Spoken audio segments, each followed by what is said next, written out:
बैतूल की काजली ग्राम में राष्ट्रीय किसान महामंत्री, महाराष्ट्र के पूर्व कृषि मंत्री अनिल बोंडे और मध्य प्रदेश भारतीय जनता पार्टी के किसान मोर्चा के प्रदेश अध्यक्ष दर्शन चौधरी ने किसान महापंचायत में उन्नत कृषक और देश के जवानों को प्रधानमंत्री नरेंद्र मोदी के जन्म दिवस के अवसर पर चिन्ह, साल श्रीफल भेंट कर सम्मानित किया। कार्यक्रम में मुख्य रूप से भाजपा जिलाध्यक्ष आदित्य बबला शुक्ला, जिला किसान मोर्चा अध्यक्ष प्रमोद महाले, पूर्व राष्ट्रीय परिषद सदस्य राजा ठाकुर, पूर्व विधायक चंद्रशेखर देशमुख सहित जनप्रतिनिधि मौजूद रहे। वहीं किसान मोर्चा प्रदेश अध्यक्ष दर्शन चौधरी और किसान राष्ट्रीय महामंत्री, महाराष्ट्र के पूर्व कृषि मंत्री अनिल बोंडे ने किसान महापंचायत को संबोधित करते हुए कहा कि केंद्र सरकार और राज्य सरकार द्वारा किसानों के लिए चल रही महत्वाकांक्षी योजनाओं का बखान किया, तो वहीं कांग्रेस पर जमकर हल्ला बोला। कहा, कोई देश में किसानों का विरोधी है तो वह केवल कांग्रेस पार्टी है। निर्भर किया, लेकिन किसान वैसे के वैसे रहा। पंतप्रधान नरेंद्र मोदी अकेले पंतप्रधान है कि उन्होंने बोला 2016 में बोला कि किसानों की आमदनी दुप्पट होनी चाहिए, दुगुनी होनी चाहिए। कैसी होनी चाहिए, उसके लिए प्रयास जो राजा भाई साहब ने, ठाकुर साहब ने बताए, वो प्रयास पूरे चलते थे। आपको बताता हूँ कि कोरोना के काल में भी, एक कोरोना के काल में इतना कठिन समय था। एक कोरोना के काल में 80 करोड़ भारत की जनता को अनाज देने का काम, मुफ्त अनाज देने का काम सिर्फ अपने भारत के पंतप्रधान नरेंद्र मोदी जी ने ही किया। याद है कि नहीं? पूरे भारत। इतना ही नहीं तो कोई अपंग हो, राष्ट्रपति रहते हुए हर बच्चे से पूछा कि क्या बनना चाहते हो। कोई भी किसान का बेटा, हमारे पूर्व अध्यक्ष यहाँ किसान संघ के बैठे हुए, कोई भी किसान का बेटा किसान नहीं बनना चाह रहा।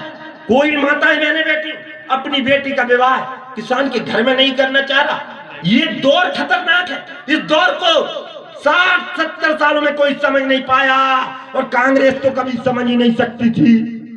जिसने के, मैं तो ये दावा कर रहा हूं, कांग्रेस का उधर से उठा के आगे तक के नेता देख लो, चाहे पंडित नेहरू, चाहे इंदिरा गांधी, केवल लाल बहादुर शास्त्री जी को छोड़ दो, और चाहे राहुल गांधी तक के नेता देख लो, इनके सामने भैया गेहूं, जौ, बाजरा, मक्का, इनके छोटे छोटे पौधे रख दो प्रारंभ के।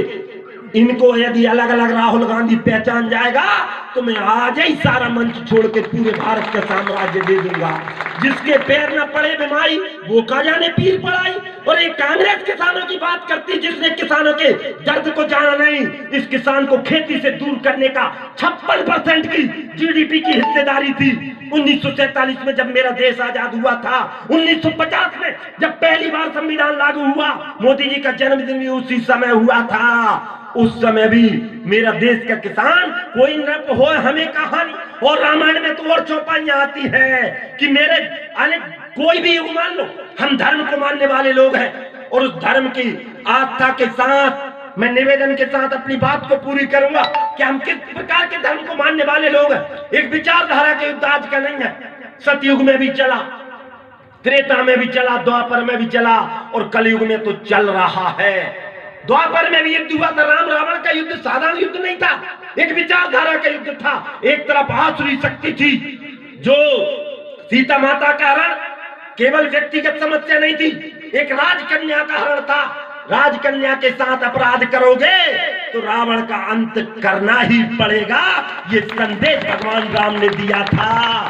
कंस सगा मामा था भगवान कृष्ण का, लेकिन गलत काम कर रहा था, इसलिए कंस का भी वध भगवान ने किया था। सुंदर कांड सब पढ़ते हो, उत्तरकांड पढ़ो, गणेश उत्सव चल रहा है। उत्तरकांड में क्या लिखा है? राम राज्य बैठे। मैं तो ये दावा कर रहा हूं, कांग्रेस का उधर से उठा के आगे तक के नेता देख लो, चाहे पंडित नेहरू, चाहे इंदिरा गांधी, केवल लाल बहादुर शास्त्री जी को छोड़ दो, और चाहे राहुल गांधी तक के नेता देख लो, इनके सामने भैया गेहूं, जौ, बाजरा, मक्का, इनके छोटे छोटे पौधे रख दो प्रारंभ के। इनको यदि अलग अलग राहुल गांधी पहचान जाएगा तो मैं आज ही सारा मंच छोड़ के पूरे भारत का साम्राज्य दे दूंगा। जिसके पैर न पड़े बीमारी, वो का जाने पीर पड़ाई। और ये कांग्रेस किसानों की बात करती, जिसने किसानों के दर्द को जाना नहीं। इस किसान को खेती से दूर करने का 56% की जीडीपी की हिस्सेदारी थी 1947 में जब मेरा देश आजाद हुआ था। 1950 में जब पहली बार संविधान लागू हुआ, मोदी जी का जन्मदिन भी उसी समय हुआ था। उस समय भी मेरा देश का किसान, कोई नृप हो हमें कहानी, और रामायण में तो और चौपाइयां आती है कि मेरे कोई भी युग मान लो, हम धर्म को मानने वाले लोग हैं और उस धर्म की आस्था के साथ मैं निवेदन के साथ अपनी बात। सर, क्या कुछ उद्देश्य रहा जिस कार्यक्रम को लेकर? माननीय पंतप्रधान नरेंद्र जी मोदी, इनका 71वां जन्म दिवस है और इस उपलक्ष्य में जवान और किसानों का सम्मान यहाँ काजली में किया गया। किसानों के लिए माननीय पंतप्रधान नरेंद्र जी मोदी, इन्होंने पीएम किसान योजना शुरू की।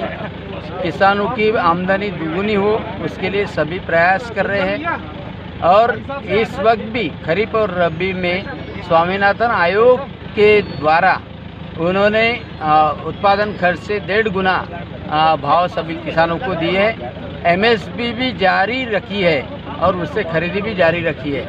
किसानों का सम्मान माननीय पंतप्रधान नरेंद्र जी मोदी करते हैं। जवानों के लिए ओआरओपी देकर जवानों के ऊपर होने वाला अन्याय उन्होंने दूर किया है। इसलिए उनके जन्मदिन के उपलक्ष्य में हमने जवान और किसानों का सम्मान का कार्य। सर, कैसा समर्थन मिला आपको किसानों का?